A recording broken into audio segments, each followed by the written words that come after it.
Chris Godinez, licensed professional counselor, also the host of We Need to Talk on every Sunday at noon, and then I post it up to Facebook. This video is for educational and informational purposes only. The views and opinions stated herein are mine and mine alone. They do not represent the ACA, the APA, or any other therapist for that matter. Boom, shakalaka done. I'd like to thank my sponsor, BetterHelp. BetterHelp. BetterHelp.com/Chris Godinez. They're an online therapy company. They are awesome. I've been getting really good feedback from the people using them. They are affordable. They do packages of 4. It's very affordable. And they are, like I said, I've been getting good feedback. People seem to like them. So they like their therapist, and that makes me very happy. So thank you. BetterHelp.com/Chris Godinez. Okay. Let us dive into the questions. How do I protect my own children from my narcissistic parents? I'm afraid my narcissistic parents will do to them what they have done to me. Okay, your fears are true. They're valid, 100%. So if you have abusive parents, they are not suddenly going to become not abusive. And I think that is the mistake that a lot of survivors of abuse make, because they hope that by having, grandkids, whatever, that the abuser will, see the error of their ways and treat the kids differently. I wouldn't risk that. You willing to bet your kid's emotional life on that? Don't do it. So if they were abusive to you, they are probably going to be abusive to them as well. You simply go no contact. You do not owe them anything. So what I have seen abusive parents do is that when the kid decides to go no contact and is like, nope, I don't want you around my kids. I don't want you around my family. We're done. It's no contact. They will drag them into court citing the grandparents' rights. Okay. Here's the thing though. Grandparents' rights, at least in the state of Arizona, only apply to people who are divorced for 6 months or more. Why the divorce makes a difference, I don't know. But you cannot drag somebody into court and demand to see their kids if they're still married, if they have their own family unit, et cetera, et cetera, et cetera. So yeah, they could try. I mean, in this country, you can sue anybody anytime for any reason. But what they will do is they will try to pull the grandparents' rights. And honestly, you, as the parent, have the right to say who is around your children. And if this parent was abusive, you don't owe them jack diddly squat. Now, if you are divorced or single, and they do pull the grandparents' rights thing, you demand a psych eval. You demand a psych eval on them. Absolutely, 110%. Could this backfire on you? Yeah, just like it could backfire on anybody. But if you need to prove that they're abusive or that they're disordered or whatever, or that you have the evidence to show that they're not good for the kids, do that. Talk to an attorney. You're going to need to talk to an attorney. But yeah, they will try that. They absolutely will, because they're narcissists. Abusers tend to be narcissists. And they think they're right, and they think that the law is on their side. And it is not. Just because you gave birth to somebody does not give you automatic access to that child's children. It doesn't. I don't care who you are. So the parents have the right to say, no, I don't want this person around my kids. So if your parents were abusive, they will be abusive to your kids too. So you don't want them around them. You absolutely want to go no contact. If they pull the grandparents' rights thing and you're still married, they don't have a leg to stand on. If they pull the grandparents' rights thing and you go to the judge and say, look, this person did this to me and this to me and this to me and this to me, and you've got evidence, like let's say you pull your file, from your therapist, and the therapist is like, I don't want these parents around this person, that kind of thing. There you go. You've got evidence. So talk to an attorney. Very rarely have I seen anyone pull the grandparents' rights thing.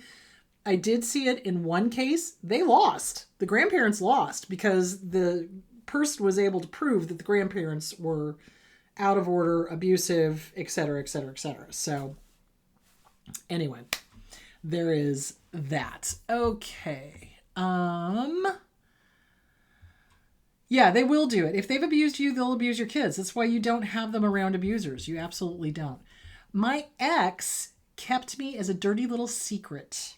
and treated our relationship as a dirty little secret. Well, a lot of abusers do that.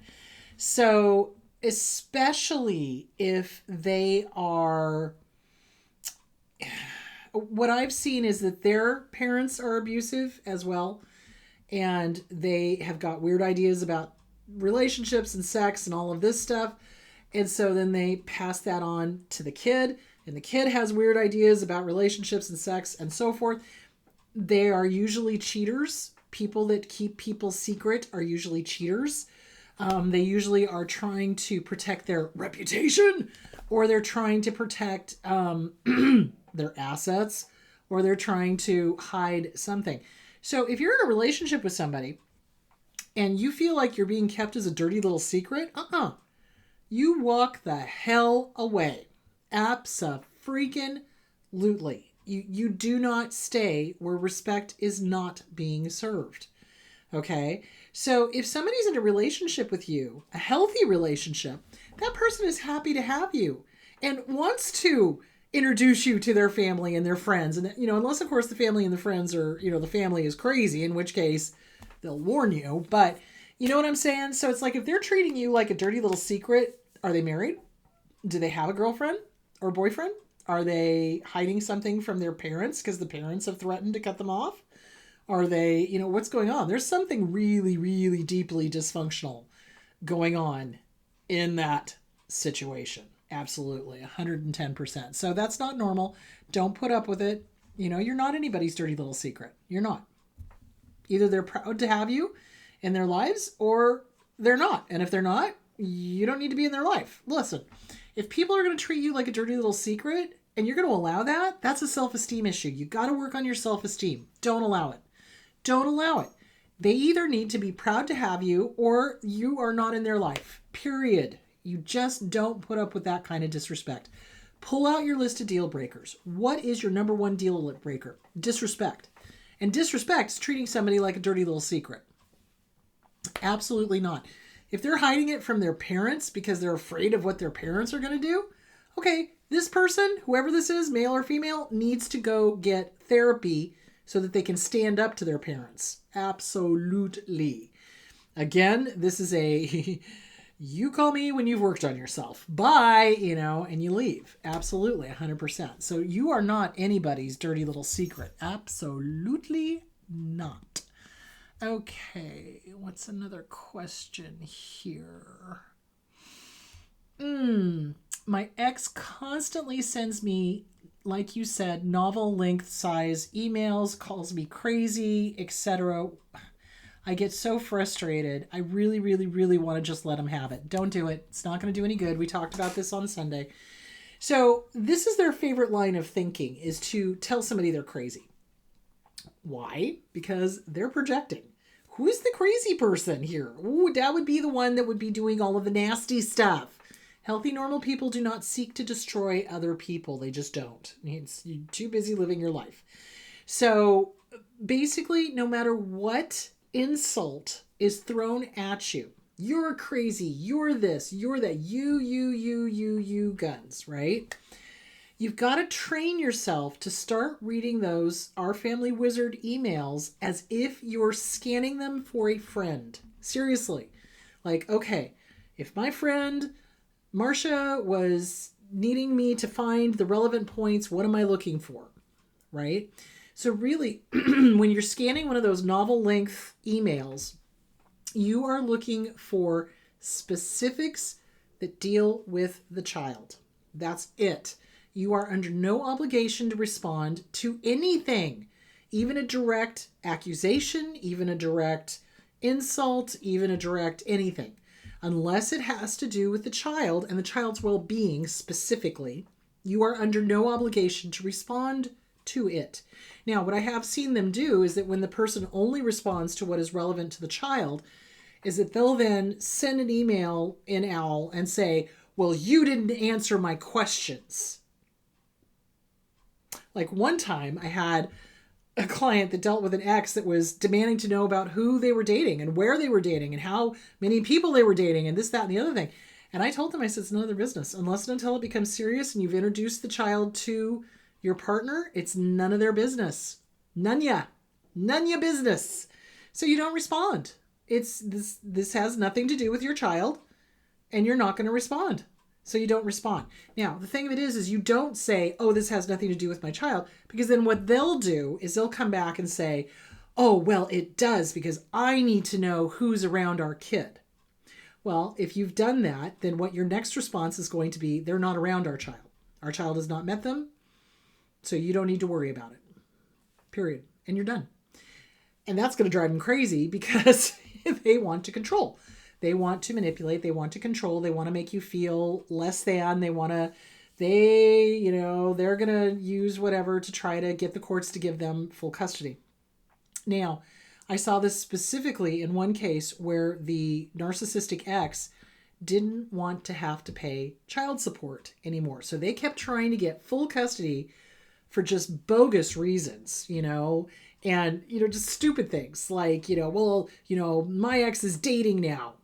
Okay, well, welcome to a free America. You're allowed to, I do not recommend introducing anybody you date to your child unless and until it is serious and it looks like it's going to go into the next step, which is a long-term committed relationship, and that person's going to be around a lot. What you do not want is to be dating and have a revolving door of people coming in and out of this kid's life. The kid has got enough instability due to the ex. You don't want to create any more instability. So you do not introduce your kid to anybody new unless and until it becomes clear that it's a stable, secure relationship and it's going to the next level. With the ex, you don't owe them anything. You don't. It's none ya business, especially if you have not introduced the child to this person. So, once you've introduced the child to this person, then you can, introduce them to the ex if you so choose. They are so weird when that happens. They may try to intimidate. I've seen that happen. Or usually what ends up happening, because they're freaking cowards, is they don't. They just, nice to meet you. Just wanted to make sure, So they're like backpedaling. So yeah, so be, what's the word I'm looking for? It's a need to know basis. It's a need to know basis. You don't owe them explanations. You don't owe them details into your personal life. You don't. And like I said, they'll try to make it about the kids. Don't fall for it, unless and until you've introduced that person to your kids, it's none of their business. So, and even after that, it's really none of their business. So, but for niceties, you could be like, okay, let me introduce you to my new partner, that kind of thing. So, yeah. And the really crazy ones will, try to cast aspersions and, they're just dating you because they're a pedophile and blah, blah, blah, blah, blah, blah, blah, blah, blah. But remember, if the abuser goes that far, you are now diving into libel and defamation. So the law is on your side. If they have no evidence or proof and they're making all these accusations and they're making them public, then the law is on your side. So anyway, that's what I will say about that. Okay, let's see what else we've got. Talk more about the magic thinking. Okay, so magic thinking. Magic thinking is what little kids do. So little kids will pull a blanket up over their head and say, if I can't see the monster can't see me. That's magic thinking, because the reality is you pull the blanket up over your head, the monster can still see you, right? So magic thinking is, if I say it's true, then it's true, even though it's not true. And even though there's massive evidence contradicting their truth. Does that make sense? So they have a lot of magic thinking, and they will say things over and over again, because the more it's repeated, it's brainwashing, essentially, is what it is. The more it's repeated and the more certain they are of it, the more they try to convince you that you're wrong and they're right. So it's that kind of magic thinking. If I say it often enough, then I'm going to be right and it's going to be true. No, absolutely not. So you listen but verify. Listen but verify. Listen but verify. That's really the best way to deal with these people. So when somebody says something, fact check. Fact check it. Absolutely. Because they will lie about stuff and continue to lie about stuff and expect you to believe their narrative without you investigating it. So you always want to investigate. And especially something that they repeat over and over and over and over. That is how you know they're lying, is because you don't need to keep saying the truth over and over and over and over again. It's like it stands on its own. So, because there's evidence to back it up. So anyway, yeah, that's the magic thinking. It's like, if I just say it often enough, they'll believe it. If I just say it often enough, I'll believe it. If I just say it often enough, it'll be true. And you're dealing with a 2-year-old, really, emotionally speaking. When you're dealing with a narcissist, if you're dealing with them, they're about 18 months to 2 years old, emotionally speaking. So yeah, absolutely. All right, kids, that is all the time I have for today. So next week we are going to be talking about estranging your adult children. So let's say that the kids maybe they are narcissistic themselves. Maybe they have sided with the abuser. Maybe they have done everything they can to get into the abuser's good graces. How do you deal with that? That is heartbreaking for parents. It really is, especially when there's been parental alienation going on and lying and, intimidation, et cetera, et cetera, et cetera. So we're going to talk about all of that on Sunday. So that is going to be estrangement. So we're talking about estrangement. All right. So you guys have a great week, and I will talk to you later. Bye.